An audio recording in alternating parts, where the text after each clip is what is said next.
Hi guys, I'm super excited about this week's topic, but before we get started, go ahead and hit that subscribe button.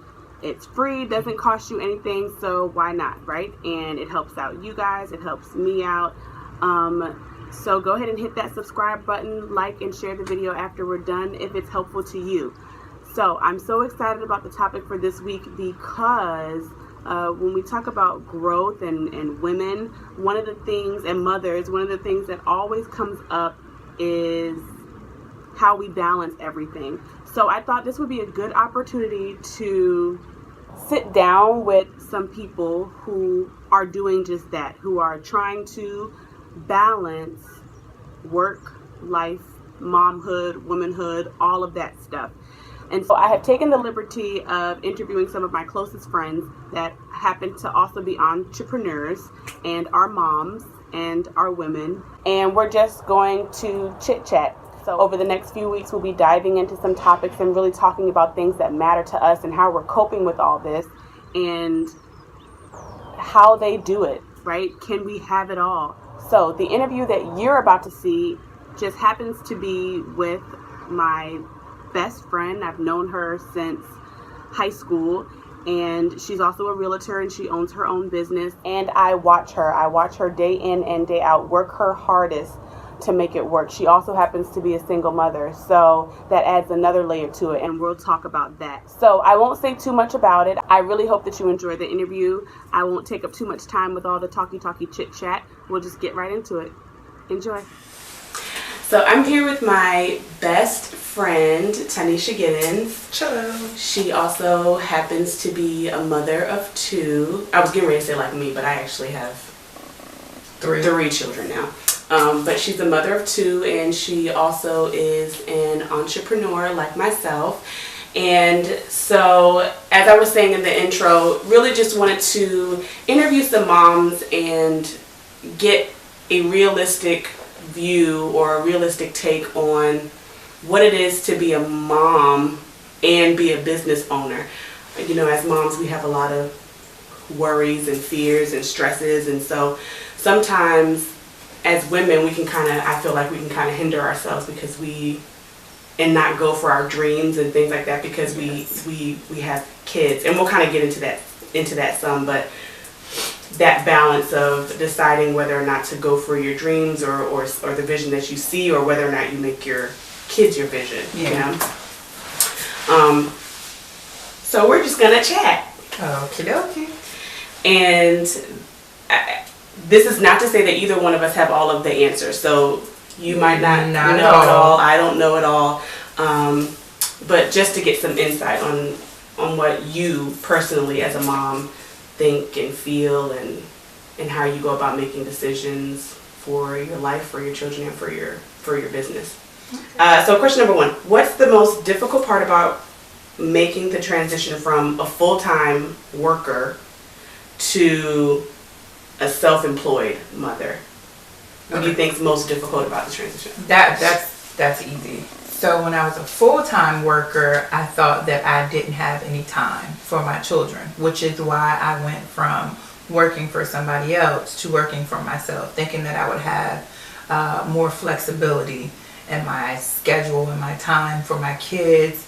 But in reality, I find myself working more than what I did when I worked a full-time job. As a business owner? As a business owner, yeah. Like as an entrepreneur, I work so much because my business is a part of me. It represents me. So I work harder because I feel like this is my face to the world. And I've somehow kind of not forgotten about my kids, because you can't forget about them. They're there.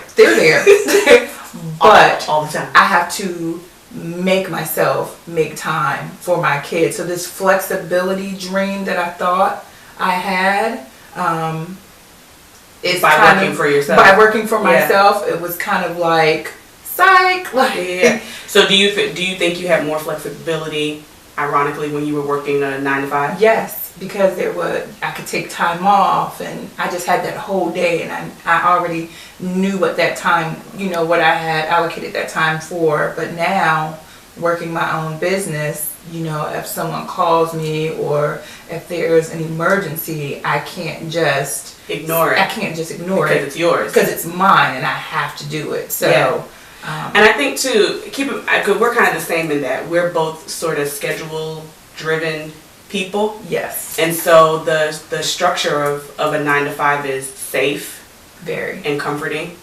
And so then to go from that, where you can plan out your day and you know that things are, they're going to fall into place because you have that, someone giving you that structure, as opposed to having to create the structure for yourself, can be difficult. Very. Yeah. So talking about that, because I hear you saying that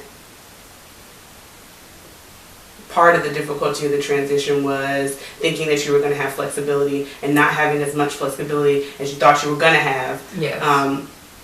But still needing to work probably twice as hard, would you say? Twice as hard. Yeah. What you've heard of, like, mom guilt, right? How big or small is your mom guilt, and how does that play a factor? So I think it was like 2 or 3 weeks ago, Madison, my youngest, came to me and she made me feel so bad because she told me, I never see you anymore. And that really broke my heart. Like, I'm pretty sure I cried for a good while after she told me that. So after that, that guilt kind of started to eat at me more, and I had to decide. I felt like I had to decide: do I want to have this business that I saw myself having, or do I want to be a mom and have, almost half the success? Like, that guilt was pulling at me. But really what I had to do was sit down and just schedule my time. It sounds crazy, but I've learned only in the past couple weeks, to schedule my children as if they're an appointment. And that sounds bad, but now I get to go to track meets, or, I have time to sit down with Madison and do her homework, because her homework is now an appointment, just like one of my clients would be an appointment. So, so the idea of priority when you're talking about mom guilt, so would you say that part of the way you assuage or soothe some of that mom guilt is by scheduling and making your children a priority, even though your business is also a huge priority? Yes. And is that stressful? It's very stressful. Yeah, because then how do you choose? But what I've done is I've looked at what time during the day do my children need me most. So Madison used to go to before school care. In reality, for my business, no one's up that early to do anything. So now Madison doesn't go to before school care anymore. I make sure we sit down in the morning and we have breakfast. Or I get up and I help Gabby pick out her clothes. Like, it's not me rushing to hurry up and get myself together. Now, I still get up early enough to give myself some read time before they get up, but I have eliminated me going to the office extra early in the morning so I could just have some time with them. And that's crazy, because my breathe time I need in the evening. You're the opposite. Yeah, you need your breathe time in the morning, and you're a night. Yeah, I would say you're more of a night person than I am. I'm a different person in the evening. But you are. But no, so I can't. I need that after which is why I'm so crazy about bedtime. So after the boys the boys and Zoe go to bed at 8 o'clock, I need that time in the evening, and you need that time in the morning. I need that time in the morning. So does that make it, even though the reality is the flexibility might not be there, does that having that time? I know for me in the evening it does. In the morning, does it make you feel like you have that flexibility because you were in control of it? Yes. So it's not really flexibility, like the concept of it. It's more of like what you do and don't have control over. Yes. Yeah. If I don't have my morning time, which is normally about 30 minutes, I've started to kind of sort of get into meditation a little bit. Yeah. So if I don't have that, I feel it throughout the day. Yeah. My day is off because I didn't have time for me. So as long as I have some time for me, I feel like I can control my day a little bit better. Yeah. So does it feel different working for yourself and working for someone else? We kind of talked about that, but how so? Yes, because I've always been the type of worker where if I work for somebody, I've always believed that my job is to put their best foot forward, is to make sure that I represented them while I was at work. Yeah, even outside of work, I felt like I represent, this business. Now, because it's my business and my face, it's like magnified by 100. You kind of feel the pressure of like, you kind of take for granted your employee, like the pressure that your employer puts on you to kind of, do your best. You see that as a self-employed person. Girl. Yeah. So when I'm out and about, I try to keep myself up, but now that it's my business, like right down to, I gotta put some lip gloss on. Yeah. Like, I'm the brand, I'm the business. Right. I'm not making anyone else look good anymore. I'm making myself look good. Right. You see somebody at 7-Eleven and you look at Messi and you're like, they're not going to buy no house from me. Girl, no. I went to the school bus this morning and rollers and a scarf. Were you worried that you might run into someone who you'd have to have a conversation with and you're like, oh my gosh, I'm a real estate agent crazy. And I look a mess. But the reality is, once I got down there and I looked around at all the other moms, I was like, these are the same moms I see every morning. Yeah. They know me as a professional and they know me as a mom. Yeah. And so they don't look at me sideways. But what happens if I go to 7-Eleven with the rollers in my hair? Yeah. That's how I met my first client. Right. At 7-Eleven. So if I go to 7-Eleven with the rollers, are they gonna want to work with me? So I just answered that all the way around Mulberry Bush, but it's more pressure because I'm the face, I'm the brand. It's my baby, it's my business. So I heard you say something, and I want to know if you think there's a distinction between the two. So you said they know me as the mom and they know me as the professional. Do you think they're two separate things, or do you think you have to make the distinction as a woman between Tanisha the mom and Tanisha the professional? It depends on the group of people. Okay. And I keep calling them the moms, but we really are the moms in the neighborhood. Yeah. We're the moms all over the world. It's a club. It's a club that no one asked to be a part of. Like, we didn't know what we were getting ourselves into. It's okay. Okay, go ahead. So with them, it's actually easier to conduct business with them because we have a connection. There's an understanding. Like, there's not as much pressure when you're talking to another mom. Exactly. Yeah.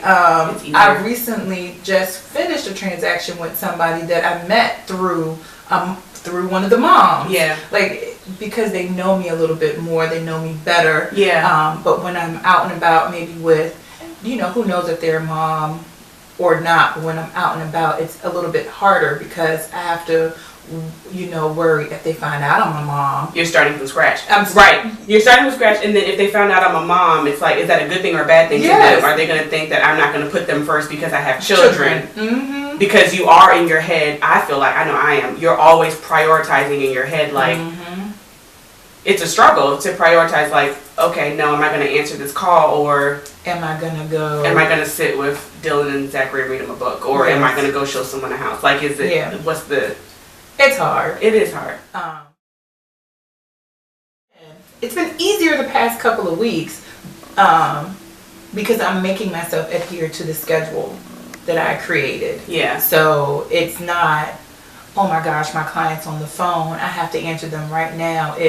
I've delegated time to answer phone calls and emails, and right now my time is to not just take care of my kids, but I've given myself time to work out. Yeah, and I know that's difficult for you too, just because you try to give everything 100%. And so when you, like your clients too, so like when it's difficult as a mom and a business owner when you don't want to settle for 80%, you know what I mean? When you're trying to give everything 100%. So then you're like, I want to give my clients 100%, I want to give my children 100%. And I know that must be difficult for someone who's just like you, who's like, no, I need to go harder or go home for everything. You know what I mean? It is. Yeah. But this really smart person, her. Oh, was it me? She, you kind of taught me that 100% really doesn't exist. Like, you just kind of, when you're in that moment, you give that 100%. Yeah. And then when you're in another moment, you give that 100%. So For sure. even when we sat down to do this, I told you to take my phone and put it over there, because this is what I've scheduled to do. Moment. This is the moment. Yeah. So this gets 100%, and then when this is done, you give something else. give something else 100%. Yeah, for sure. Oh, I helped you. As a woman and a mother, what do you think stops women from living their dreams or their visions? What do you think? Not necessarily starting their own business, but just in general. What do you think our greatest, okay, that wall? The wall, I can speak for me, but I honestly think it's a social thing. You and I have spoken about this before. Yeah. As a mom, you see what the world expects a mom to be. Yeah.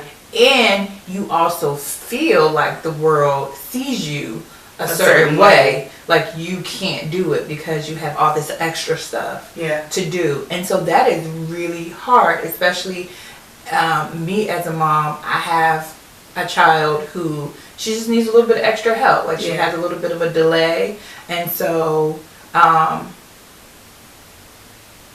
felt like society told me that's where it should be. Like maybe I should wait until she's done having, going through what she's going through, or, until I've given her enough, and then I could move on and start working for myself. But seeing my mom when I was younger, when I started having, issues as an teenage issues. My mom stopped going to school. Yeah. My mom too. Yeah. Well, not for us. Well, maybe. Well, she did it twice. Like, I feel like my mom too. Yeah, we share similarities in that way. Like, always sort of putting stuff off. When my mom was she went away to college. My mom actually did. She was there for 2 years, and then she came back because there was stuff happening at home, like with my grandma and grandpa, and so she came back so that she could be there for them. And then she actually didn't. My mom used to want to be did I tell you this? She used to want to be a ballerina. She was in. What? She went to performing arts high school, just like us. And she was there for performing arts and dance and all that jazz, and she wanted to be a ballerina. And then she got married to the man. She got married, and when she had, I forget, was it me that she was pregnant with? Because Key is older, but when there was something that she wanted to do that she didn't do. It was either go back to college or something like that because she had us. But I feel like. But that's kind of that struggle, right? Between do I wait? So I'm pregnant now. Do I wait and then until when? Right? Yeah. There's never. Because you remember, I wanted to be a real estate agent back when. Yeah. And then I got pregnant with Gab, and I was like, and literally I was like, okay, do I become a real estate agent and struggle to build a business and feed my baby ramen noodles? Yeah. Or do I just become a mom? Do I just become a mom? Yeah. And find a 9-to-5 and support her that way? Yeah. But last year when I decided, okay, cut the bull, this isn't working. I spoke to someone, and I can't remember who it was. I think it was my old boss, and she was like, "Well, what are you showing her by putting your dreams on the back burner?" She was like, "You're teaching her that's okay, and that's not okay." So I started scratching my head, and I was like, "Okay, that's not okay, and maybe I can do it all. It's just going to be, a little bit harder." And then you reel it back in, and you're like, "Okay, but it's hard for everyone. Everybody has something. They're hard. Yeah, everybody that has their hard." When when was it? It was I wasn't pregnant yet with any kids. It was just me and Kevin. But Miss Christina, his aunt that passed or whatever, before she was asking me, "Oh, when are you and Kevin gonna have kids?" And I'm like, I don't know. It's not really a good time, we're not here, there, where we were talking about where Kevin and I were at the time. And we're we're not really where we want to be yet, financially or whatever. Yeah. And she was like, "There's never a good time. If there's something that you want to do, you're always going to put it off until the good time comes. And then there's going to be another reason why it's not a good time." She was like, be sitting on the porch, rocking in your rock chair. 9 years old, singing your shoulda, coulda, wouldas, right? And so that's kind of where that started for me, was if there's something that you want to do, just go ahead and do it. There's never going to be a perfect time. Yeah. So you think that most women's problem, well, you said you were only speaking for you, but I think, and that's a thought in general, is that you're kind of waiting for the perfect time. And it will never come. Yeah. Now is the perfect time. Now is always the perfect time. Yeah. What was stopping you before you decided to start your own business? Yeah. And that was it, waiting for that perfect time. That perfect time. Waiting for all the ducks to line up in a row. And they never do. They never do. Ever. There's always a duck missing. He was across the street. The mama duck and the 3 other ducklings cross the street, and there's a duck on the other side of the street that's just like the teeter-totter and then you waiting. And then you go get that duck. You go back. And then the other duck comes back that way. And now you got a whole circle of ducks just walking in circles, and then you... That's a very good analogy. And then you wind up walking in circles, chasing ducks, trying to get all the ducks in a row. Yeah. But you know, that's so crazy, because I think actually mama ducks are a good example, because if you watch them, I think I wrote a blog on this one time, or maybe I wrote it and never published it, but literally it's like the analogy of like a mama duck who's walking. And when you watch ducks, you know how our complex or whatever, like all the ducks, they walk from like pond to pond. But when you watch the mama duck, she's not looking back to see like if all the ducks are in a line. She's walking, and she's like, either you're gonna catch up, or you're gonna get hit by a car. You went across the street. You better pick up them little waddles and come on. But I feel like sometimes as moms, it's kind of that's where our biggest worry comes in, is we're always looking. When I wrote the blog, it was about like our children, but I think it applies here too. It's like you're always looking back, kind of trying to make sure your ducks are in a row, or when I was talking about it, I was saying, you're looking back trying to make sure your kids are perfect, or they're okay, or they're not going to get harmed or hurt or whatever. But I feel like just the way nature and the universe works in general, like you just have to keep going and trust that all the ducks are just gonna follow behind you. You plan for what you can, and then you pray that all the ducks make it. Oh, is it ducks?